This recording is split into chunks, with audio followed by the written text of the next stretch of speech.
Hi, everyone. I'm Stan Mallow. Welcome to Paranormal Yacker. My guest in today's show is certified hypnotherapist, UFO abduction researcher, author, lecturer, and founder of the Close Encounter Resource Organization, Yvonne Smith. I'll be yakking with Yvonne about her work with alien abductees and the groundbreaking book written with James P. Lough, Chosen from the Alien Hybrid Program to the Fate of the Planet. Yvonne Smith, welcome to Paranormal Yacker. Thank you for having me. I really appreciate it. To become a certified hypnotherapist requires a great deal of time, study, hard work, discipline, dedication, and a strong commitment to follow through with all that's required to obtain that certification. What, Yvonne, was there about hypnotherapy that drew you to it and drove you to make the commitment you did? You know, I had been interested. I thought hypnotherapy, was very interesting, and I wanted to use it to eventually help cancer patients because I had two very close family members die from cancer, and I thought that that's something I can try to give back and help people. But in the late 80s, believe me, Stan, I did not plan any of this. I went with my mother. At the time, we had Whole Life Expo around the country. This particular one was in Pasadena, California, which is near my home. Budd Hopkins was speaking, and she knew who Budd Hopkins was, and he's considered the pioneer of abduction research. For those who don't know who he is, he passed away, unfortunately, a few years ago. My mother knew who he was, and of course she was very interested in the paranormal, so we wanted to go. I wanted to go for her, and I did attend his lecture. And when I was watching, he's presenting these slides, and he's talking about his cases of people who have had contact with UFOs and UFO occupants. I was very mesmerized, really, and I did not expect any of that. I eventually looked into hypnotherapy colleges, and I thought, well, that would be an interesting line of work, but my first priority is work with cancer patients. Actually, it just turned out to be the other way around. I had, in the beginning, worked with cancer patients, but I began receiving referrals from other researchers in the UFO field, down the line from doctors, psychiatrists, psychologists. Once I became established, I was very fortunate back then when I opened my practice in 91, where I was able to work with Budd, observe his sessions. So he pretty much became my mentor. He,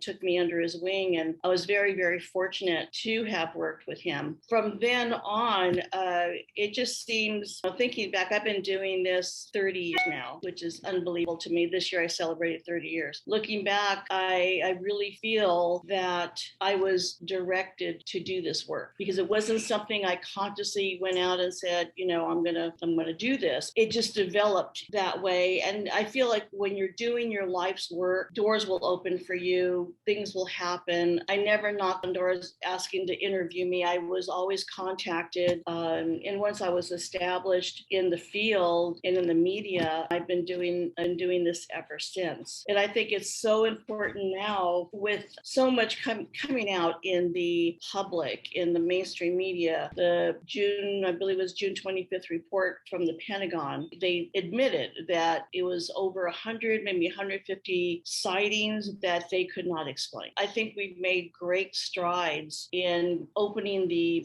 general public's eye, to make them see this is real. This has been happening to millions of people. Knowing that we have that next hurdle to climb, and that's the abduction side of it. We'll see what happens with that. We have come a long way. When you opened your office after obtaining your certification, I know originally many of your clients were victims of post-traumatic stress disorder. At what point in your practice did you start seeing subjects who were telling you about being abducted by aliens and sharing with you other close encounter experiences they had? No one ever comes in or contacts me and says, I think I was abducted by aliens. They will tell me they remember very strange occurrences from way back. And see, this usually begins in childhood. They're very disturbed about the missing time. And that was a term that Budd Hopkins had coined, missing an hour or two from their lives. And they do not remember what happened, and that's haunted them. But they remember perhaps some bright lights in the sky, seeing a strange craft that they know was not not a conventional craft because it made no noise. And mind you, these experiences happened maybe 20, 30 years ago, and they're now just coming forward and saying, I need to know. I need to know if this was real. Did I dream it? Am I crazy? And most of them hope they're crazy so that they can get medication or hospitalized and this will be over. I assure them they're not crazy. That's when I started seeing the effects of these strange experiences that they couldn't explain. They were exhibiting post-traumatic stress disorder. They couldn't sleep. They were hypervigilant. They always felt something was going to happen. I have several people afraid to drive through a particular stretch of road or highway. It got to the point where it's interfering with their lives, everyday lives, interfering with their work. They can't concentrate on anything else. And that's when they finally want to come in, because this is very serious. It's something that a person should think about seriously before they go through the regression, because once that information comes out, once that toothpaste is out of the tube, we can't squeeze it back in and we have to deal with it. But I have found that in my 30 years that people have not regretted going through the process. They're able to move on. They're able to sleep better. Their relationships, their marriages are better. But this does, on the other hand, it does affect relationships and marriages where I've seen many of them not work out, because when one person wants to talk about this, the other person refuses, because mostly it's fear. It causes so much stress in the relationship. And that's why I established my support group 29 years ago, is because I realized that people were leaving my office and they had no one else to talk to, really. Maybe some of them were fortunate enough to have siblings or a good friend. Most of them, they would go home to their spouses and they couldn't say anything. And so having something bottle up inside of you, it does manifest in different ways. You can get very ill, and it's just not a good thing. So regression is a way of starts the healing process. And then talking to other like-minded people, knowing that when they share their story, they're not going to be laughed at, because everybody in that room has gone through the same thing. There'll be laughter because they'll go, it's this familiar laughter.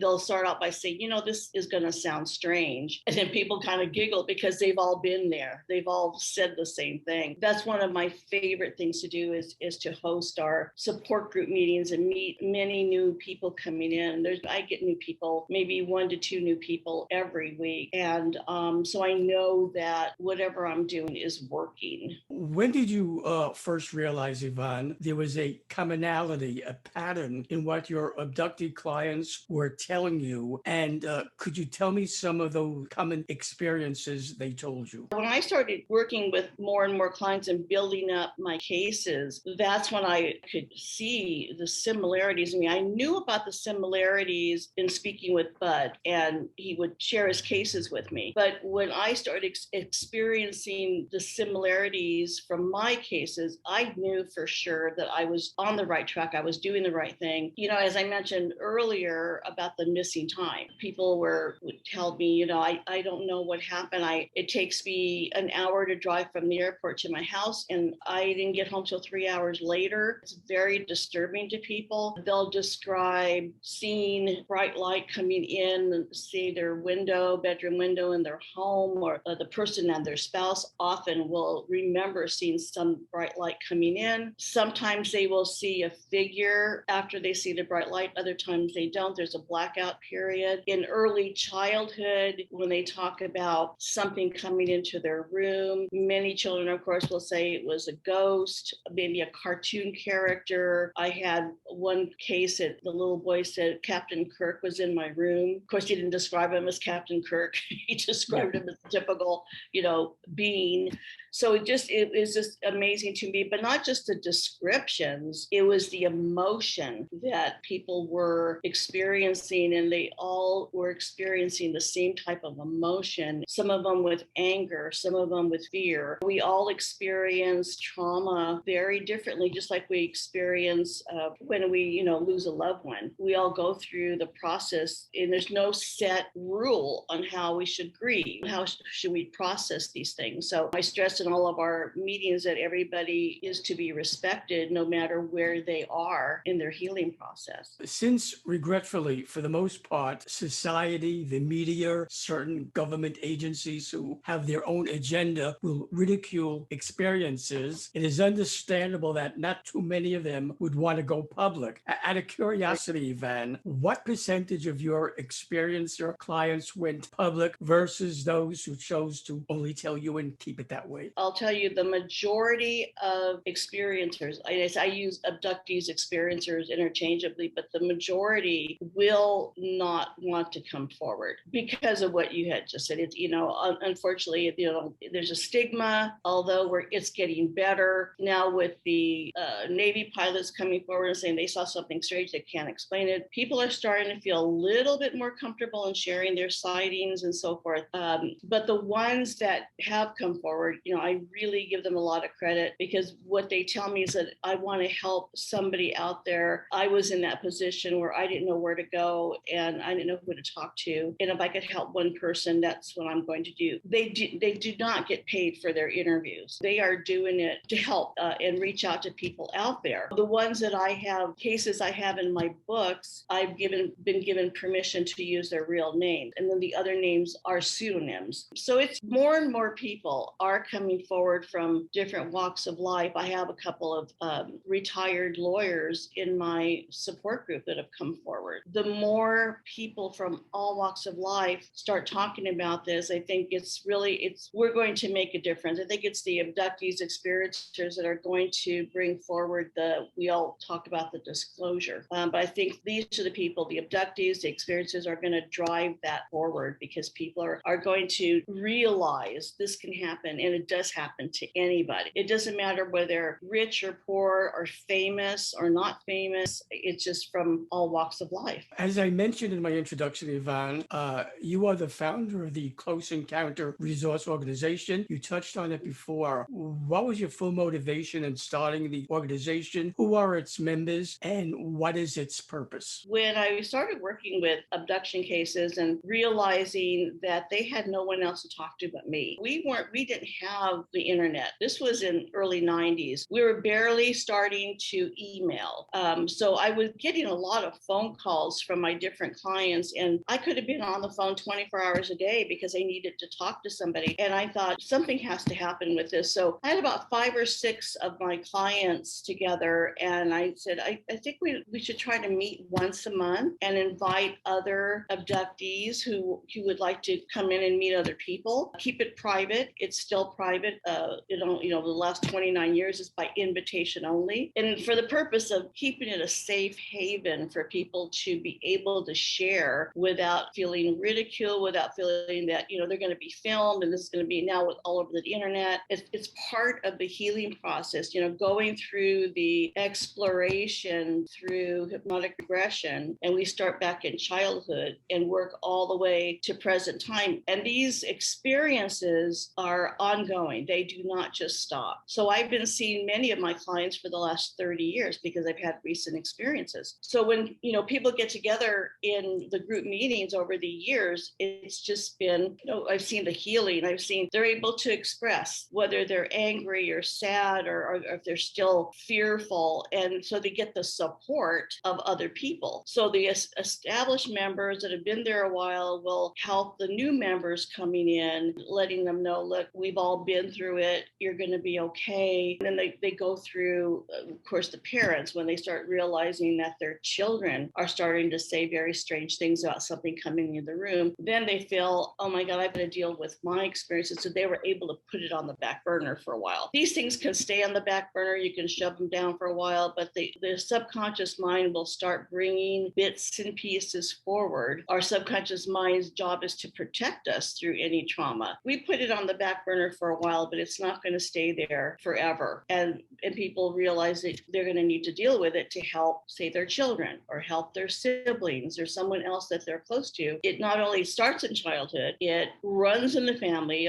One of my next books that I'm going to be writing about the family connection, it's intergenerational. It goes on and on for years, for generations. In Chosen, from the alien hybrid program to the fate of the planet, what occurs to someone when they have contact with non-human entities experience is described in detail. How did interactions with non-human entities affect the lives of those who experienced them, and how did they deal with it? Once you experience this, having contact with the alien beings, like you mentioned, non-human entities, changes your life. It changes you. I mean, it can't help but change you. Everybody says they look at life differently now. They feel that many of them feel privileged that they have been chosen for this experience, as well as their family members. They feel they become more spiritual. All of them have this great love for animals, especially because they feel like a couple people told me, gee, now I know how my dog or cat feels when I take him to the vet. So it changes your perception on life. You're not living in a little box anymore, because you know there's something greater out there, something greater happening.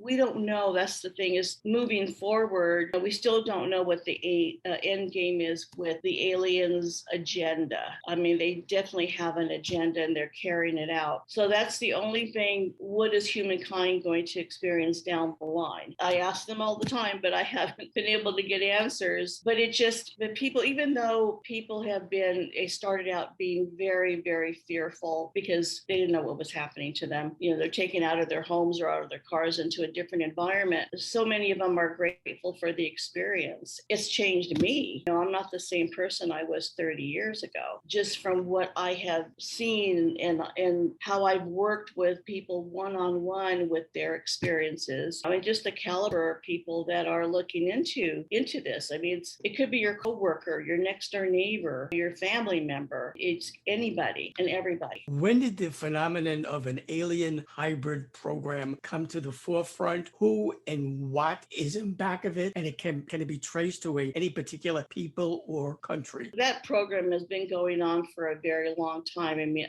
when I started working with Budd, I mean, he was talking about, he had cases, of course, of women who were miscarrying, losing their pregnancies after about the first trimester. And he had been doing this probably now in half a century and doing work to pinpoint when this happened, when the hybrid program started. I don't know, but it's way back in the 60s, of course, with the Betty and Barney Hill case, when Betty Hill described a needle being inserted into her navel, into her abdomen. We use that now for amniocentesis, I think it is. Back in Antonio Villalboa's case, I believe that was in South America in the 60s. He was taken aboard the craft. He was made to mate with a female alien being. He said he felt very ashamed afterwards, but you know, something that when an abductee goes up, they really can't stop what's going on. I mean, it's like they don't really have a choice. It just has to happen because they're not in control of what's going on of the procedure. The female alien from his case stood up after everything was done, pointed to her abdomen, pointed to the sky, and she left, went out of the room. And that's back in the early 60s. So it probably goes back eons. But I know that working with hundreds of cases, the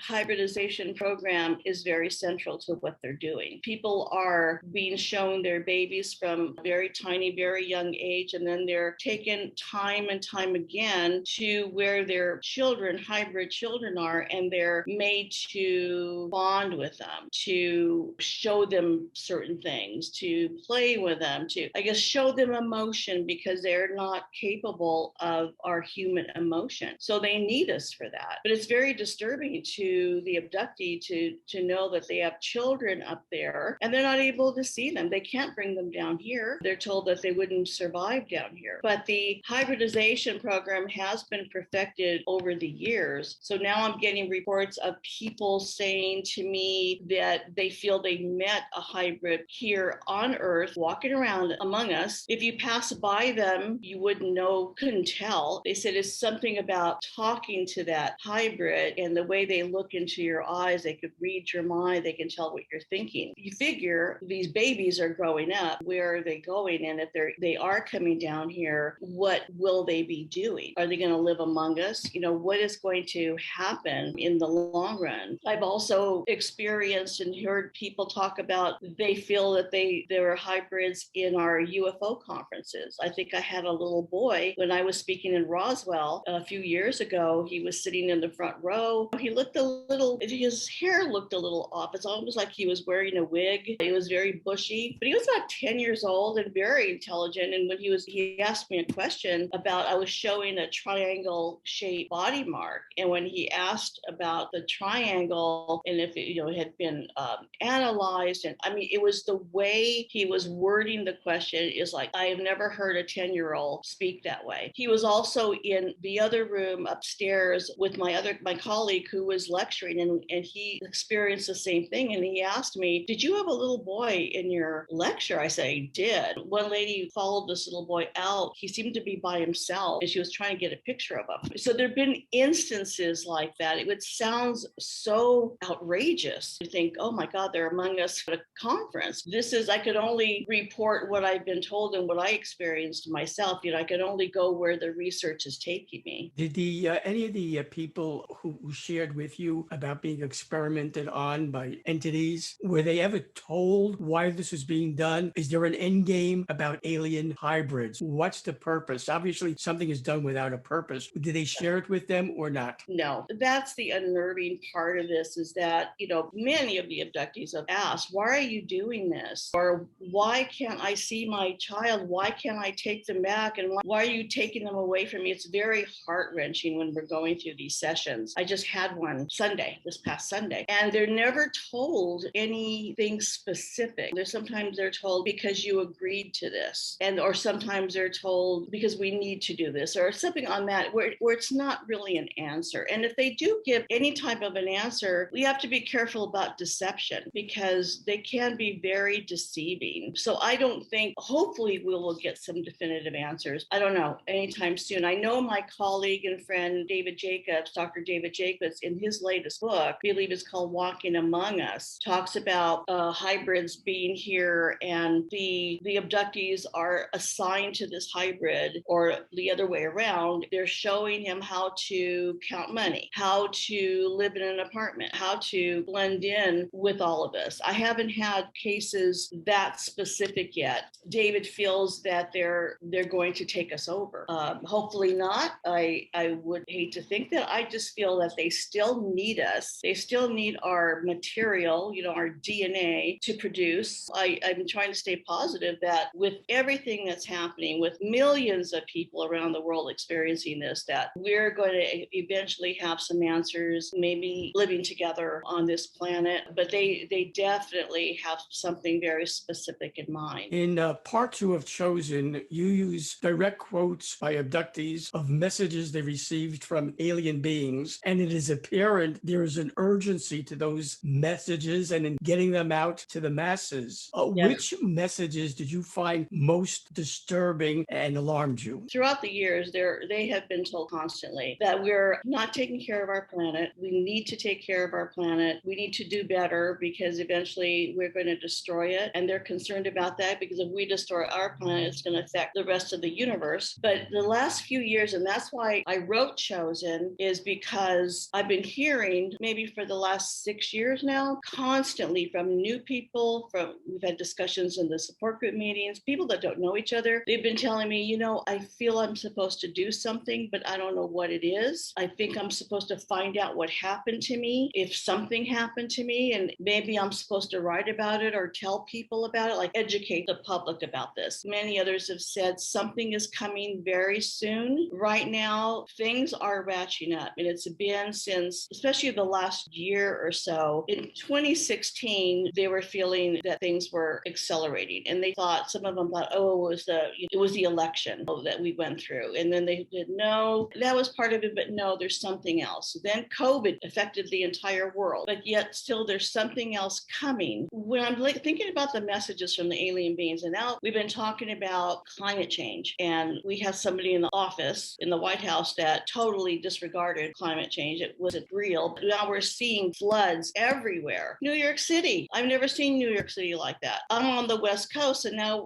we have a drought. We're going through a drought and terrible fires everywhere. In Germany, they're suffering from floods there, and they're saying, people are saying this is the effects of climate change. We've got to do something. Now, the aliens have been warning us for years, and a very simple message they've told people, and I've said this in my lecture, that it sounds so simplistic. I have to say it. They say, approach everything with love. We must be the bridge between, say, the negative and the positive, and approach it with love, because we can change things. I know that people will shrug their shoulders, oh, that's ridiculous, but I have to say it because that's what's been told time and time again.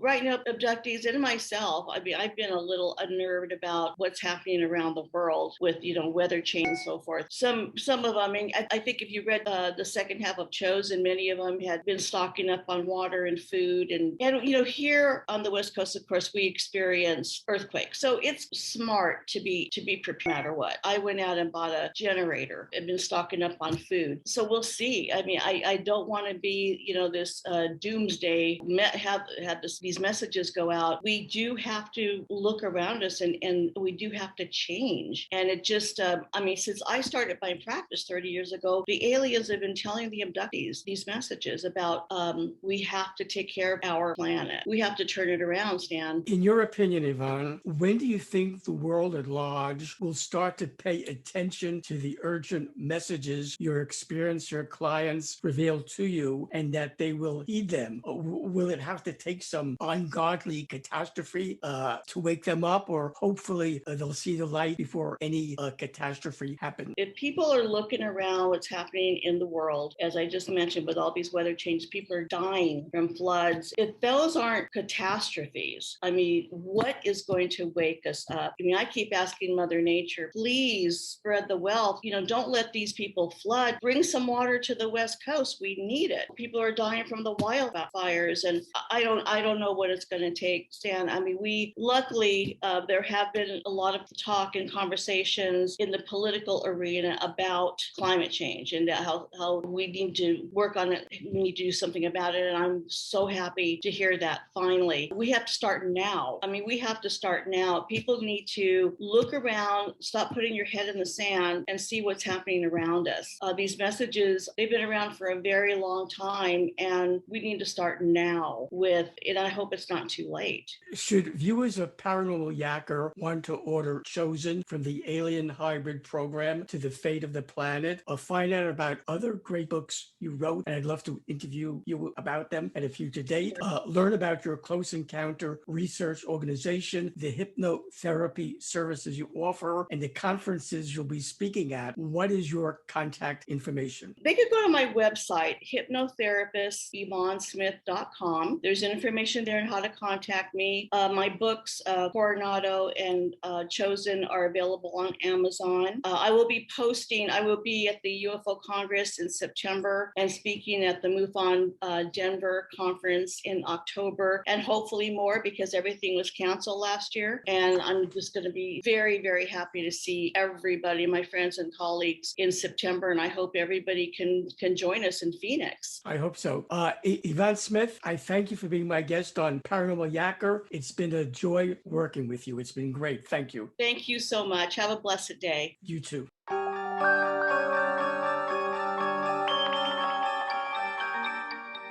Hi, everyone. I'm Stan Mallow, the Paranormal Yacker. I hope you enjoyed the interview you just watched. To be sure you don't miss any interviews on my free YouTube channel, all you have to do is press the subscribe button on your screen.